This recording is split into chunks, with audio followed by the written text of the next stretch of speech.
good spot for a shelter looks like right behind that cliff.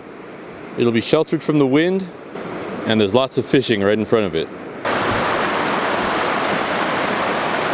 I snuck my way over this little hill, trying to see if there's any fish, and I see one just hanging out right there. It looks like a good 17 to 18 inch trout. I can't tell for certain if it's a trout, but it's going to be worth it for me to at least give it a try before setting up shelter tonight.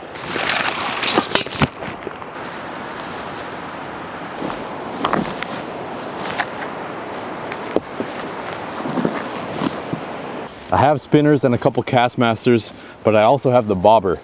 And if I could find something natural, oh yes, just like this, I have a much higher chance of getting that fish on the first cast. I was looking for an earthworm, but this grub is just as good, if not better. That looks good. I got my bobber stopper here, cutting off the extra. That's going to a bead with the bobber. Below that, a small split shot to my hook. And with this grub, I'm gonna go straight through his face, through the body, and let the barb come right out the butt. Kind of stinks, but we got one shot at this. This hook might be a little big. Oh man, that guy stinks. Ooh, that's a defense mechanism for sure. Staying behind the fish so he doesn't see me from the front, and I'm hoping I can cast in front of him so it drifts down. Here we go, first cast.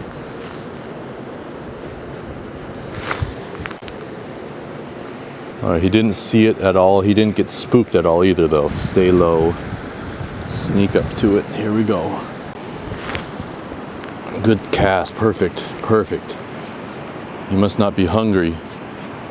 He didn't move at all. Dang it, my grub is all messed up. I'm gonna look for a worm. I spent the last 30 minutes looking for a worm. Can't find a single one. All I found were a couple spiders. So instead of spooking this fish, I'm just gonna travel on maybe about 50 more yards, set up camp, and I'll keep this fish unspooked so I can target him later. I don't know, that definitely looks like a trout to me. I'm just gonna target it real fast. I can't help myself. I have to give it at least one cast. This is a 1/6 ounce rooster tail. I'm gonna cast it right in front of him maybe 2 or 3 times and see what he does.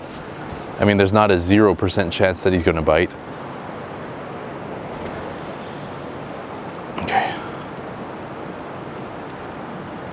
This is a perfect drift right here, right in front of him. Oh my gosh. If he wants it, he'll take it.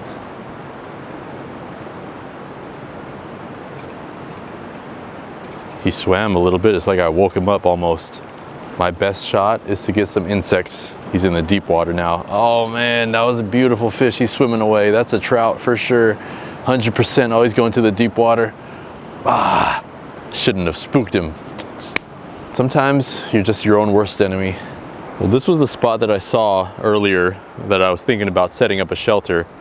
And this doesn't look too bad, being protected by this giant boulder, but not that great to build a fire here. It would be for the reflective purposes, but I'm just a little worried that there would be a wind coming down the valley and funneling right through here, so I'm going to look a little bit higher ground. This will be plan B. I just came over the hill here, and right in front of this rock looks like a pretty ideal sleeping situation. It's already pretty level, so I don't have to do anything with adding sticks to make a nice bed. It's got a bed of moss here to add a little softness too. All I really need to do is clear out these branches, and I can have a fire right in front of me tonight as well. And I don't have to worry about starting a forest fire because there's no trees immediately around me. I went to grab my gear, and I think I may have found a better spot for me personally. I'm thinking right here in this hole. It's so much more quiet, and I know I'll be able to get a better night's sleep, and that's so important when you're out here. So for the most part, it's pretty level. And looking up at the sky, there aren't any widowmakers.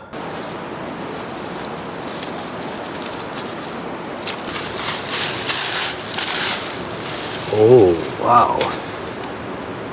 What is that? What in the world is that thing? Even though there aren't many insects for bait for the fish, it feels nice to know that almost everything is dormant since it's so cold. I'm not worried one bit about sleeping straight on the floor and having bugs crawling all over me. Getting rid of all the sticks and twigs that can poke my insulator.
I was going to go cut some firewood, but seeing all these fish jumping makes me think I could catch a couple for dinner right now. First cast, new spot, 1/6 ounce rooster tail going in to the hot spot. Man, surprised. This is about 20 casts in and not a single bite. They are not interested in the spinner at all. They're clued in on something specific, so I got to figure out what that is. I turned over a couple rocks and I found a good sized stonefly. I'm sure that they're gonna eat those. It's a big one.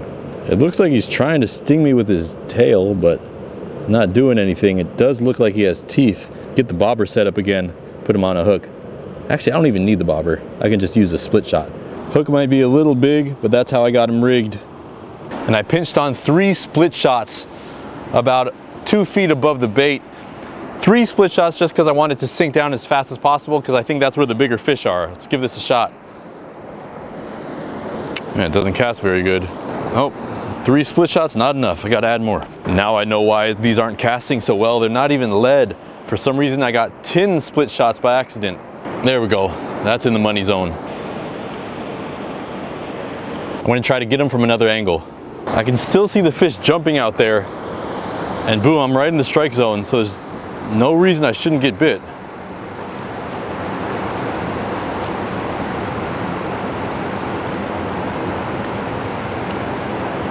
Oh, a fish jumping, you see that? There's fish. Oh yeah, that's good. Oh, it came off. Oh, it took my bait. That was a nice, really nice rainbow trout. Oh, it took my bait. That was my only bait. Ah! Ah! All right, I gotta find another one. I've turned over about 20 different rocks, and that was the only stonefly that I've found so far. Nothing, not even a bug on it. Nothing over here. I found another one. It's not quite as big though. If I can get bit, this is dinner right here. Same thing, let it drift. Try to keep kind of good tension on it and set the hook if I get one. Drifting, drifting, drifting. Nobody wants a stonefly? Come on now. Somebody wants a stonefly. I know they do. Yes, there's one. Okay, that was good. Okay. I mean, it's okay. It's decent. Ah, it's running all over the place. It's a small one. It's tiny. Oh, it popped off. Ah! God dang it. I still got my bait though. Oh man, so frustrating.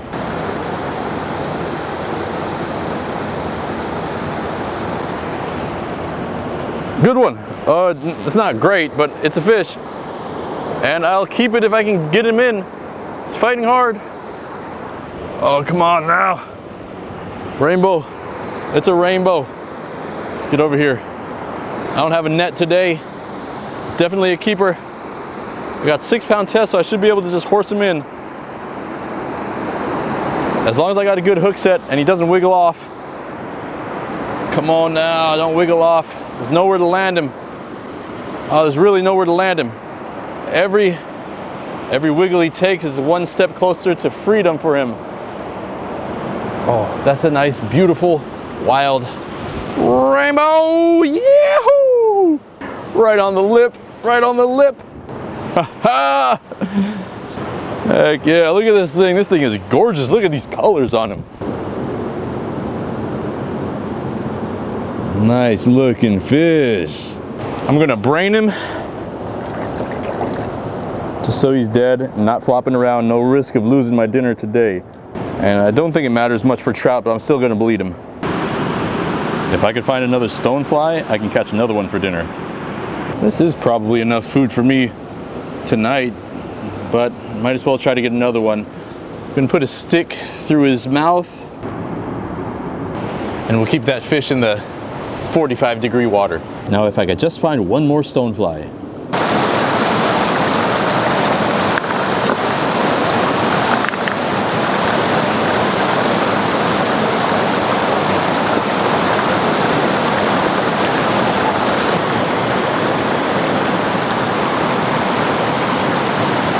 This is the way I'm rigging it. Very, very simple. Just like most insects, it's got a head, thorax, abdomen, and I'm going one time through the thorax. That's it, right between all the legs.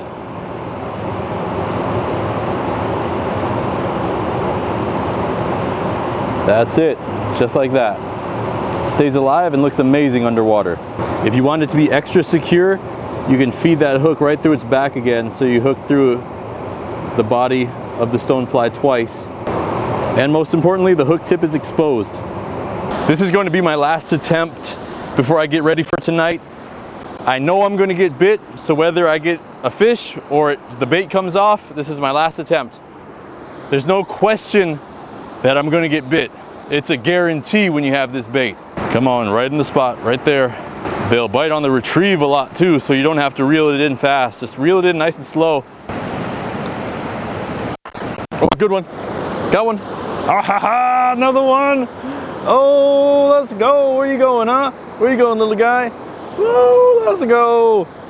Oh, these wild trout fight so good. That might be good enough to keep. Beautiful looking fish. Might be small, but if I didn't catch that first one, I would definitely keep this one. I'm gonna let this one grow though. You can still see its paw. I think these are called paw marks or paw prints. Telltale sign of a juvenile. Not bleeding, not very stressed. Until I catch him next time, hopefully. There you go, bud. See you later. This is the catch of the day right there. Gonna be eating this one for dinner soon. Normally I would keep the skin on the fish, crisp it up and have it like that, since the skin does have the most fat on a fish, which will give you the most energy. But today I'm gonna do something different. I gutted it already. I cut the throat and I'm just peeling it back. Peeling the head back. When you do that, the skin comes right off. You can see the fish has that orange color in its meat, and that's a good indication that it's a wild fish. 99% of the time I'll keep and eat the skin, but just today it's a little different. Sun's going down fast. I can feel that cold coming quick.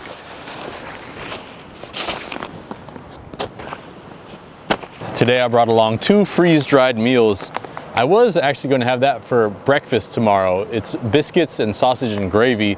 And I was going to have this one, which is actually supposed to be breakfast, with the fish for dinner. But this is 1 serving, this is 2 servings, and I haven't eaten all day. Sun's going down. I'm going to mix the fish with this. There are 1,100 calories. Ingredients look pretty good. It needs 8 ounces of water. The best way to disinfect water, get rid of viruses and bacteria, is boil it.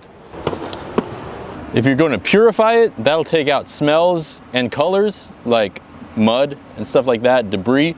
But the only real way, besides a filter, to disinfect it is to boil it. Come on now. Uh-oh. Having trouble with our burner. I may have dropped this in the ocean one time. It's got a little rusty. There we go.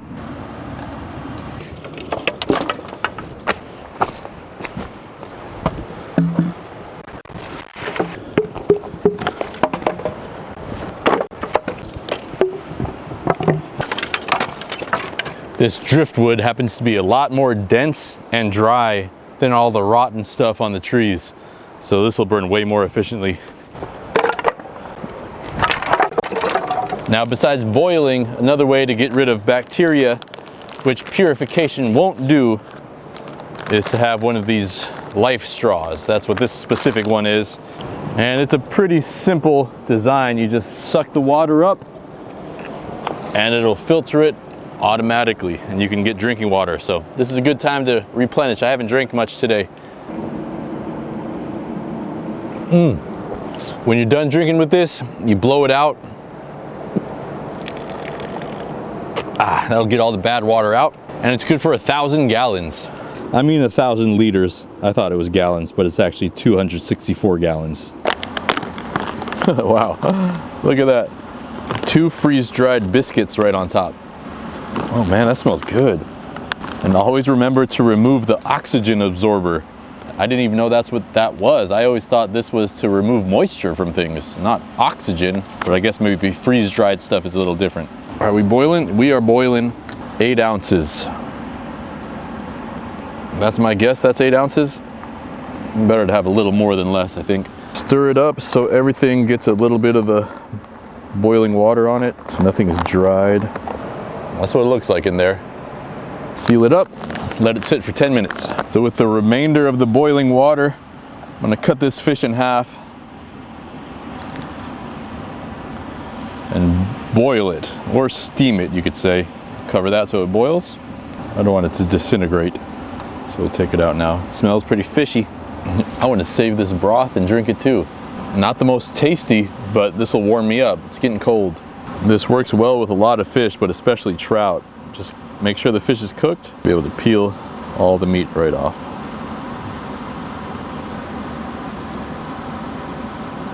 And you see, even the pin bones come out. Same thing on the bottom side. Don't waste a bit of meat at all. And how does this boiled fish taste? Not great, not bad. Tastes like fish. If I had to, I could eat it like that for sure, but ooh, yeah. It's been about 10 minutes. Oh, yeah. It might not look good, but man, after a long day, anything with like cream, butter, stuff like that, it tastes so good. Now, before I add the fish to this, let me just try it in a spoonful and see if it adds anything to it. That's great. Any fishy flavor is gone. This fish is pretty neutral, so you just get the added protein with the 1,100 calories that's already in this. 220% of your daily value of saturated fat in this bag. Little hot soup. Oh, that's not good. That's just too fishy. But I'll drink it. It's not bad for you. I did a video similar to this not too long ago, but it was how to fish for trout for beginners. So there's a lot of tips in that video on how to find a fishing spot, what exactly to use. If you want to check that out, the link will be in the description, or I'll just put a card up here. This is actually delicious. And I'm really surprised how that Sienna handled the hills. Having the all-wheel drive, even though it's not lifted, no off-road tires, I was thoroughly impressed. I would like to turn that thing into the ultimate overlanding vehicle, but I'm not really sure where to start besides tires and a lift. I really wanted to make it all out obnoxious, but I don't really know what to do. Any tips? Delicious.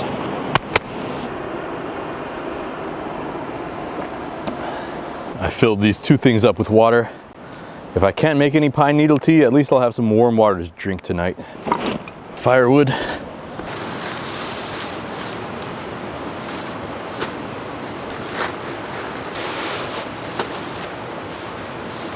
So I brought this tarp here for a shelter, but it's only going to be about 33, 32 degrees tonight, so I don't think I'm going to need it. Right now, it's about 48 degrees, and I feel warm from that hot soup. I don't know why I took that off when I did. I'm going to go fish for a little bit. Well, no fish on the spinner or the Castmaster. I'm going to try to make a fire. Probably got about 20 more minutes of light. I got the foundation of my fire made already, and whenever I come out camping, I always bring a little toilet paper. So here's some toilet paper, and I have a lighter, but it doesn't have any fluid. I'm gonna see if I can try to get this fire started with just that. I also remember people telling me if I don't have any tinder, I can use the lint from my sock. So these are some wool socks. I'm going to scrape up as much of this lint as I can and see if this really works.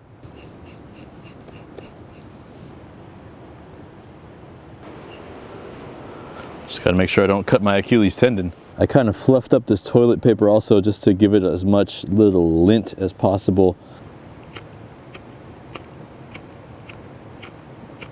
Actually, I just remember that my socks are wool, and from what I remember, wool is fire resistant. So let me try to use this cotton hoodie I have. Come on. See some smoke. Come on.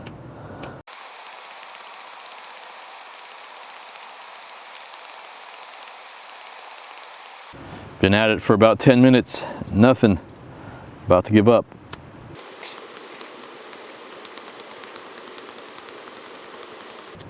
Do this until my finger's raw. Ooh, hurts my finger. Ow. Well, worse has come to worse, so I got to bust out the emergency backup. A real lighter with fluid. It is what it is. I tried. Using the lint from your jacket or your socks is a lot harder than it looks. Okay, pine needles should ignite. Once those light up, all these sticks should light up no problem. And we got ourselves a fire. Not how I wanted to do it, but hey, a fire's a fire. Let's get this nice bed of coals built up. As long as you got a nice protective wall and there's no dry brush around your fire that this thing can spread to, if you don't have a saw, you can always just let the fire cut your wood. So I got this long piece. I'm just gonna have that burn. And once that burns through, I'll have two really nice pieces on the side. While there's still a little bit of light left, I'm gonna grab some of these pine needles, make me a nice tea. More than enough. All I'm doing with these pine needles is crushing up the shell, maybe even just scraping it. That way a lot more of the flavor will get absorbed into the water. I only have a small pot with a handle on the side, so I can't hang it over the fire. So I'll just cook it on the jet boil. I got this water from the river, so I'm gonna let it boil first before I put this in. This fire is so nice with this reflector. Once I get a big bed of coals, I won't have to deal with the smoke at all. I'll just have nice heat. And our long stick is ready to cut. Break it in half. Now we got another one.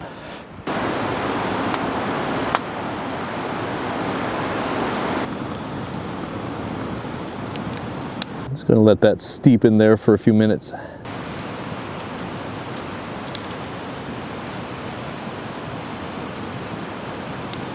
Even though there's a lot of smoke, it's nice to be below it all. So comforting having something warm to drink. I got another one almost ready to drink also. Well, what a way to end the night. I'll see you guys tomorrow.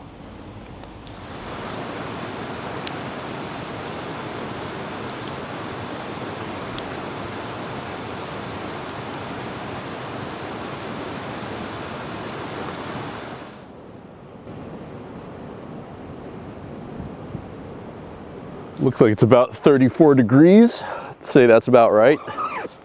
Good amount of frost building up on some of my things. I stayed warm for the most part, except there was so much condensation built up on the sleeping bag. I think halfway through the night, some started to seep in a little bit, but this is a Z-Pax. I think it's rated for 32 degrees. And the only thing that would have helped more would be a bivy sack, so the condensation wouldn't slip inside the sleeping bag. If I were to do this again in a similar climate, I would still avoid a tent just because they accumulate so much condensation inside. But next time, I would bring some long johns or at least some sweatpants to sleep in. Way more comfortable. This tarp is so giant that in hindsight, I probably should have used this as a makeshift bivy sack. Either way, this was still a really fun trip for me to record. If you liked it, leave a comment, let me know. If you have any suggestions, let me know too. I'll try to incorporate it on another video. I'm going to return this place as close as I can to what it was when I got here, and I'll save this other freeze-dried pack of food for another day.